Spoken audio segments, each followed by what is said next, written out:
में मेरा रब फरमाता है या अय्युहल्लज़ीना आमनू कू अनफुसकुम व अहलिकुम नारा, ईमान वालो उस जहन्नम की आग से अपने आप को बचाओ। अब यहीं से हालात हाज़िरा पर गुफ्तगू शुरू हो रही है। क्या कभी आपने अपने आप को बचाया है? क्या कभी आपने अपने बेटे को बचाया है? क्या कभी आपने बेटी को बचाया है? क्या कभी आपने अपनी बीवी को बचाया है? क्या कभी आपने अपने जो है माँ को बचाने की कोशिश की है? क्या कभी आपने अपने बाप को बचाने की कोशिश की है? तो आप कहोगे मंसर नवाज, तो इंसान खुद ना बचे वो दूसरे को क्या बचा पाएगा? ये हकीकत बात है। जब इंसान खुद नमाजी ना हो वो दूसरों के सामने जो है नमाज की बातें नहीं कर सकेगा। आज माशरे का अलमिया ये है, आज हमारे माशरे के हालात ऐसे हैं। हमारे घरों में मस्जिदें तो सामने नजर आती है, हमारे गांव में मस्जिद तो नजर आती है, लेकिन हम मस्जिद में इबादत नहीं करते हैं, हम जाकर के पेशानी नहीं झुकाते हैं, हम अपने रब को राजी करना नहीं चाहते हैं। हमारी बेटियां ये सोच रही है ससुराल जाना है, अच्छा खाना पका के खिला देना है, यही जिंदगी है। नहीं नहीं मेरी बेटियों सुन लो, अगर तू पक्की और सच्ची नमाजी होगी तो तेरे आने वाली नस्लें भी नमाजी होती नजर आएगी। जिसका बाप मस्जिद में जाता होगा उसका बेटा भी उंगली पकड़कर मस्जिद में जाता होगा। यही हालात है। लेकिन आज हमारे हालात इतने बिगड़े हुए हैं, कहां से जिंदगी की शुरुआत हम करें और कहां से जो है हालात हाज़िरा पर गुफ्तगू करें। माशरे के अंदर हर तरफ तबाहकारियां है, माशरे के अंदर हर तरफ बुराइयां नजर आ रही है। हमारा माशरा आज हालात हाज़िरा पर गुफ्तगू करें। आज लोग जलसे में आकर भी देखा जा रहा है सरों पे टोपी नहीं है, उसने इस्लाम सीखा ही नहीं है। मज़हब इस्लाम कहा किसे जाता है? आज हमारे हालात बहुत बुरे हैं। आज किसी लोगों ने कल पे एक किताब पढ़ रहा था, उस किताब में मुझे एक बात नजर आई थी कि पहले तो मुसलमानों को देखा जा रहा है, अगर मुसलमान बनारस का है तो बनारस की साड़ी का जो है फैक्ट्री का मालिक मुसलमान हुआ करता था।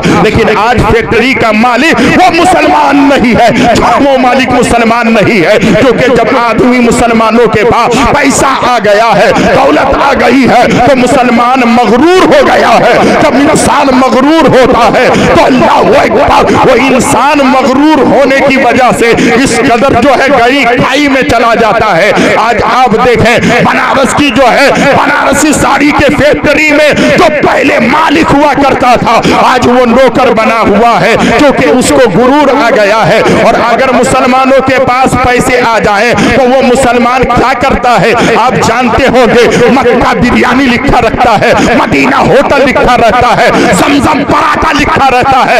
ऐ मुसलमान, तू सिर्फ खाने और कमाने के लिए नहीं है, अगर तू सच्चा मुसलमान है एक ऐसा इदारा कायम कर दे, जब तक वो इदारा रहेगा तुझे आने वाली नस्लों को सवाल।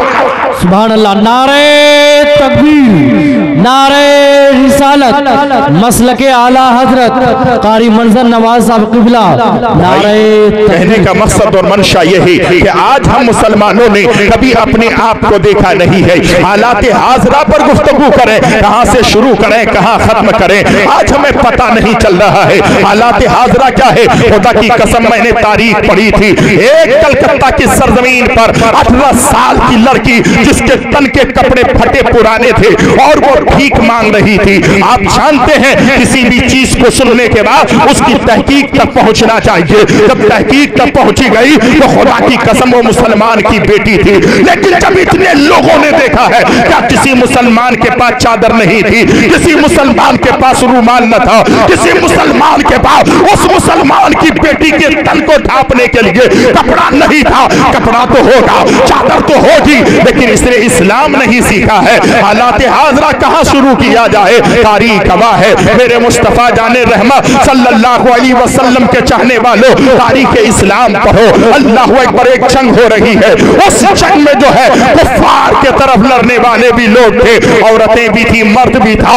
लेकिन जब वो जंग हुई है तो जंग खत्म होने के टाइम हजरत बिलाल हबशी एक खातून को जंग से पकड़ कर लाते हैं, एक लड़की को पकड़ कर लाते हैं। वो काफिरा औरत है, काफिरा लड़की यहूदी है, मुसलमान नहीं है। मेरे मुस्तफा जाने रहमत की बारगाह में लेकर आए और मेरे आका की बारगाह में हजरत बिलाल ने कहा था, या रसूल अल्लाह, ये खातून जो है जंग में हमसे लड़ने के लिए आई थी, उसे हम पकड़कर आपकी बारगाह में लाए हैं, या नबी अल्लाह, इसे कौन सी सजा दी जाए? तो मेरे मुस्तफा जाने रहमत ने फरमाया, पहले कहा, उन्होंने कहा कौन सी सजा दी जाए, क्योंकि जंग से जीत करके लेकर आए हैं, कैदी बना करके लेकर आए हैं, हमसे जंग करने के लिए वो खातून आई है, उसके सिपे सालार आए हैं और उसको लेकर के जब हम मैदान से आका की बारगाह में लाए हैं, जिस्म का कपड़ा फटा पुराना है, मेरे मुस्तफा की बारगाह में बिलाल ने कहा, या नबी अल्लाह, कौन सी सजा दी जाए? तो मेरे मुस्तफा जाने रहमत ने फरमाया,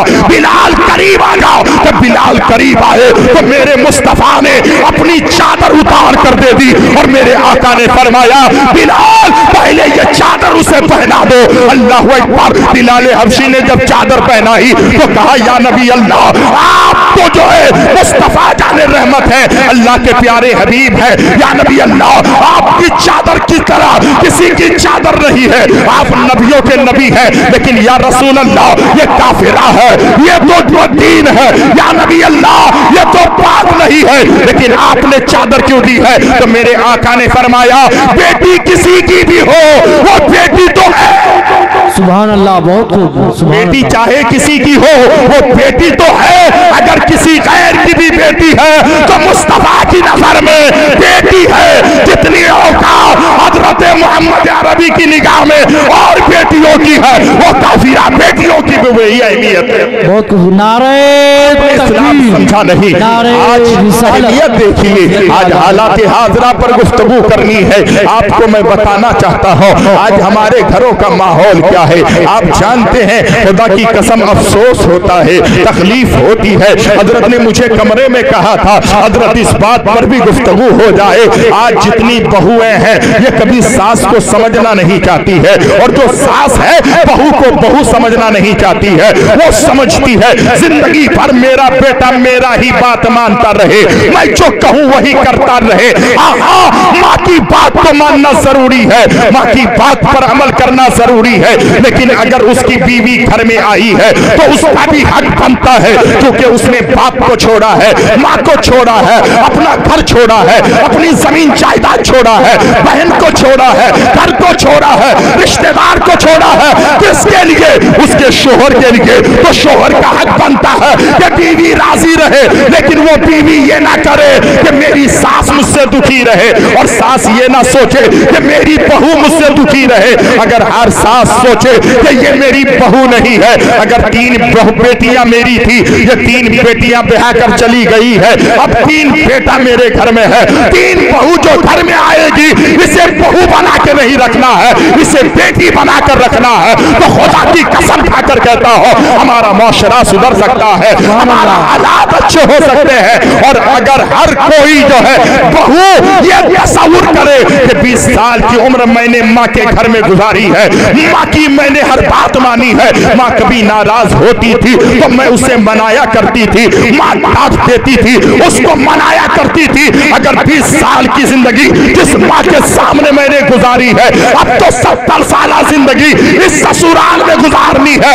जिस तरीके से उसे मैंने माँ बनाया था, इस सास को भी माँ बना लेता हूँ। हर दुनिया में जन्नत नजर आए। सुभान अल्लाह, वाह, बहुत खूब, बहुत खूब। सुभान अल्लाह, नारे तकबीर। हमारा माशरा छोटा मोटा नहीं बिगड़ा है, हमारे माशरे के अंदर एक बुराई नहीं है, हजारों बुराइयां नजर आ रही है। जैसे ही नेक काम कोई करने लगता है तो उसके पैर पकड़कर नीचे खींचने लगते हैं, कहते हैं ये तरक्की कर लेगा, ये आगे बढ़ जाएगा। ऐ मुसलमान, अगर तेरा भाई आगे बढ़ेगा, फख्र से सीना तेरा चौड़ा होना चाहिए। आज मुसलमानों का अलमिया ये है, ये खुद आगे नहीं बढ़ेगा, दूसरों को आगे बढ़ने भी नहीं देगा। अगर कोई तरक्की करना चाहता है तो ये चाहता है तरक्की क्यों कर रहा है। आज हालात हमारे बिगड़े हुए हैं, इसलिए हजरत एक जुमला कहना चाहता हूँ। आप जानते हैं अभी उस दिन मैंने जो है खुदा की कसम खाकर कहता हूँ, रात की तारीकी में मैं घर गया, मोबाइल निकाला तो मैंने देखा एक हिंदू नौजवान है,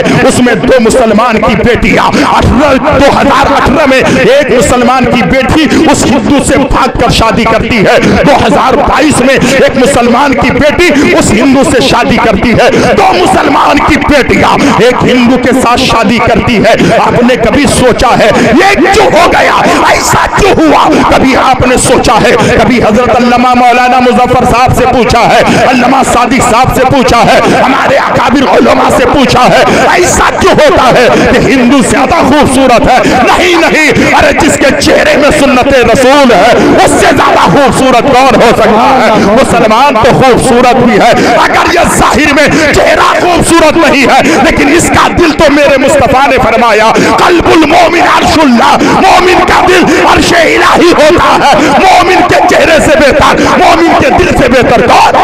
नारे तकबीर, नारे किरदार इतना अच्छा हो, जिसके प्रेम जो है, जिसके औकात इतनी अच्छी हो, लेकिन उसे लोग जो है छोड़कर गैरों के पास जाकर निकाह करता है, शादी करता है, तिलक लगाता है। उससे कहा तो मुसलमान की बेटी हो, पढ़ के सुनाओ सूरे फातिहा, तो वो सूरे फातिहा तो नहीं पढ़ पाई, अल्हम्दुलिल्लाह मालिक यौमिद्दीन पढ़ने लगी थी। और वो कहती है मैं इससे निकाह कर चुकी हूँ, शादी कर चुकी हूँ। क्यों? अगर हमारे माशरे के अंदर इस बुराई को समझना है तो मैं आपको बताता हूँ। हजरत आज से 4 दिन पहले एक आदमी मुझसे कहता है हजरत बेटी का रिश्ता तय हो गया है लेकिन मेरी बेटी को 12 लाख की गाड़ी देनी है। क्या मैं तुमसे पूछना चाहता हूँ, क्या मेरे मुस्तफा से बढ़कर दौलत तेरे पास है? क्या अबू बकर सिद्दीक से दौलत तेरे पास ज्यादा है?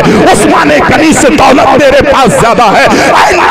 12 लाख की गाड़ी तू जहेज में देना चाहता है? तूने कभी सोचा है जिस वक्त तू 12 लाख की गाड़ी जहेज में देगा तो जिस दिन शादी होगी उस दिन उस गाड़ी को तुम सामने रखोगे, फ्रिज को सामने रखोगे, कूलर को सामने रखोगे, वॉशिंग मशीन को सामने रखोगे, सारे जहेज को सामने रखोगे। और उस शादी में गरीब की बेटियां भी तेरे घर में जाएगी, यतीम की बेटियां भी तेरे घर में जाएगी, जिसके घर में 4 बेटियां हैं वो भी घर में तेरे जाएगी। और जाने के बाद देखेगी 12 लाख की कार यहाँ है, 5 लाख की जो है सामान और यहाँ पर है। वो लड़की जब रात में घर आएगी तो वो सोचेगी कि मेरा बाप, हम 4 बहनें हैं, मेरा बाप तो खेत में काम करता है, 500-300 रुपए मजदूरी देकर शाम में घर आता है, मेरा बाप 4 बहनों की शादी कैसे करेगा? अगर 12 लाख की एक गाड़ी है तो 12 चौक 48 लाख की जो है मेरे बाप के पास मिल्कियत नहीं है। वो लड़की सोचती है मेरी जवानी चली जाएगी लेकिन शादी नहीं होगी,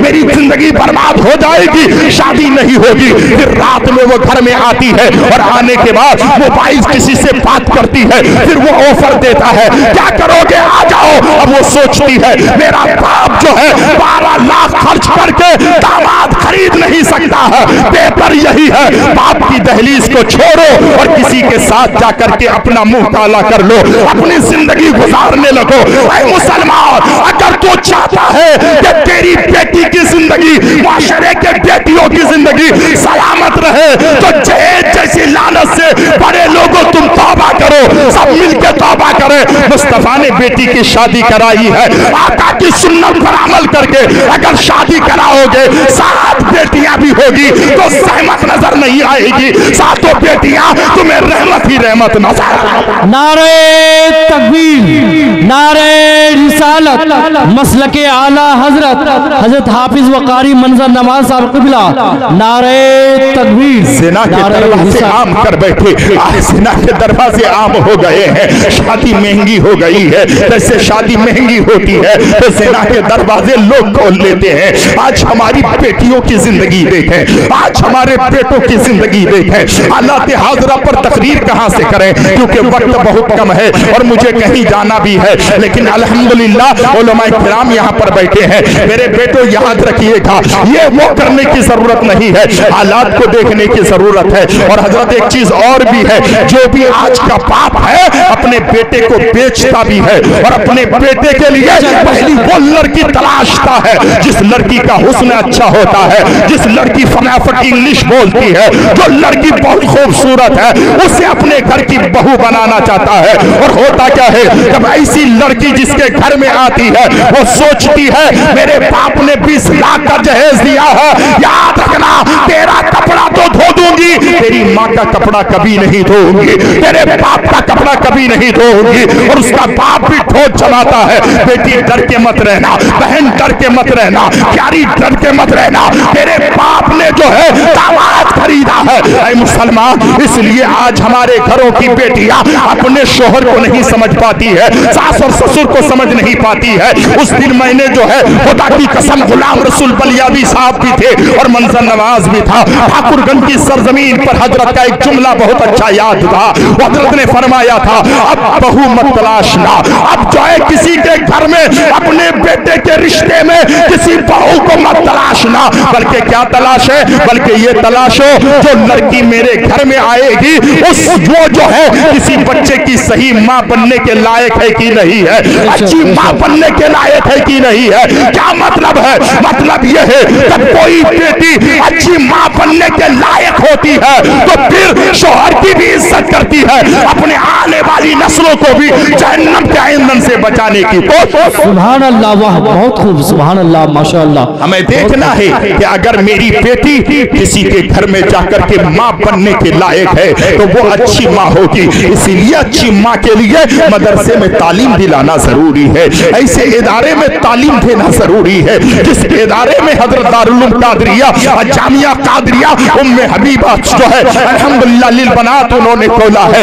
इस इदारे में अपनी बच्चियों को जो है दाखिला करा है ताकि तुम्हारी बच्चियां सही माँ बनने के काबिल हो। तो क्या तालीम मदरसे से मिलती है, लेकिन याद रखिएगा आपका बच्चा थोड़ा बड़ा हुआ, नर्सरी में पढ़ाएंगे, मकतब में पढ़ाएंगे, दारुल उलूम में पढ़ाएंगे, लेकिन आप एक बात बताइए जब बच्चा माँ के शिकम के अंदर होता है तो तालीम मदरसे से मिलती है, तालीम जो है मकतब से मिलती है, तालीम जो है दारुल उलूम से मिलती है, लेकिन तरबियत माँ के शिकम से शुरू हो जाती है। जब माँ के शिकम से तरबियत शुरू होती है तो तारीख पढ़िए मेरे आला हजरत अजीमुल बरकत मुजद्दिद दीनो मिल्लत अच्छे रज़ा, प्यारे रज़ा, मीठे रज़ा, इमाम अहमद रज़ा खान, सुन्नियत की जान, बरेलियों की पहचान, अल्लाहू अकबर की चटाई में बैठे हैं, एक किताब लिखते हैं अल मलफूजात शरीफ में एक वाकया लिखते हैं मेरे आला हजरत कुतुबुद्दीन बख्तियार काकी की उम्र 4 साल 4 माह 4 दिन की होती है तो अल्लाहू अकबर हजरत सूफी हमीदुद्दीन वहीदुद्दीन सूफी हमीदुद्दीन नागौरी को दावत होती है, सरकार आला हजरत को दावत होती है बिस्मिल्लाह खानी के लिए। जब बिस्मिल्लाह खानी के लिए दावत हुई मेरे करीब नमाज पहुंचे, सूफी हमीदुद्दीन नागौरी पहुंचे, बच्चा बैठा हुआ है, पढ़ाने लगे बेटा पढ़ा औज़ु बिल्लाहि मिनश शैतानिर रजीम बिस्मिल्लाहिर रहमानिर रहीम। अभी पढ़ा ही रहे थे, बच्चा खामोश था, कहा बेटा आगे पढ़ो। तो बच्चे ने कहा सरकार रुकिए मैं पढ़ता हूँ। कहाँ पढ़ोगे बेटा? कहा सूरे फातिहा पढ़ता हूँ। सूरे फातिहा पढ़ लिया, सूरे बकरा पढ़ लिया, सूरे आले इमरान पढ़ लिया, सूरे निसा पढ़ लिया, सूरे माहिदा पढ़ लिया। बच्चा पढ़ता गया, 15 पारा पढ़ लिया, बगैर देखे पढ़ा। सूफी हमीदुद्दीन नागौरी ने कहा बेटा पहले कहीं गया था? नहीं, किसी नर्सरी में गया था, नहीं मकतब में गया था, नहीं। तो बेटा 15 पारा कहाँ याद किया है? बच्चे ने कहा हुजूर मेरी माँ 15 पारे का हाफिज़ कुरान है, मेरी माँ झाड़ू लगाती है, कुरान की तिलावत करती है, बनाती है, कुरान की तिलावत करती है, मेरी माँ काम करती है, कुरान की तिलावत करती है। हुजूर मेरी माँ 15 पारे का हाफिज़ कुरान है, मैं माँ के शिकन में रहकर 15 पारे का हाफिज़ कुरान। सुभान अल्लाह, नारे तकबीर। मंशा ये है कि तालीम बाद में है, तरबियत पहले है। तो आप बेटे के लिए ऐसे घर में रिश्ता मत तलाशो, वो कितना जहेज देगा ये तलाशो। अगर सच्ची माँ हो जाए, अच्छी खातून हो जाए तो मेरी आने वाली नस्लें जो है गुलाम मुस्तफा भी हो जाए, गुलाम गौसो हो जाए। वाह बहुत खूब, सुभान अल्लाह, वाह क्या बात है, बहुत खूब। माइक बहुत आवाज खींच रहे भाई। हजरात मोहतरम, मैं काफी वक्त आपका लिया। वजू में कितने फराइज हैं, गुस्ल में कितने फराइज हैं। हजरत अल्लामा मौलाना मुज़फ्फर हुसैन साहब बहुत बड़े आलिम दीन हैं, बहुत बेहतरीन आलिम दीन हैं। खुदा की कसम, मैं ज़बान देखकर, चेहरा देखकर, करीब में रहकर मैं तारीफ कभी किसी की नहीं करता। मैं एक बात जानता हूं, क्योंकि अल्लाह तबारक व तआला इज्जत देता है और जलील भी मेरा रब करता है। वमा तशाऊना इल्ला अन यशा अल्लाह, हमारे चाहने से कुछ नहीं होता तब तक कि खुदा ना चाहे। हजरत बैठे हैं, अल्हम्दुलिल्लाह। हजरत चाहेंगे तो थोड़ी देर के बाद जब भी मौका मिलेगा वजू के फराइज और गुस्ल के फराइज आप जानते ही होंगे कि गुस्ल में 3 फराइज हैं, वजू में 4 फराइज हैं, लेकिन फराइज अदा किस तरीके से करनी है अल्हम्दुलिल्लाह हजरत चाहेंगे, जिससे चाहेंगे अल्लामा सादिक साहब है उठ करके ये बयान कर दिया जाएगा। वक्त कम है, ऐ रज़ा हर काम का एक वक्त है, दिल को भी आराम हो ही जाएगा।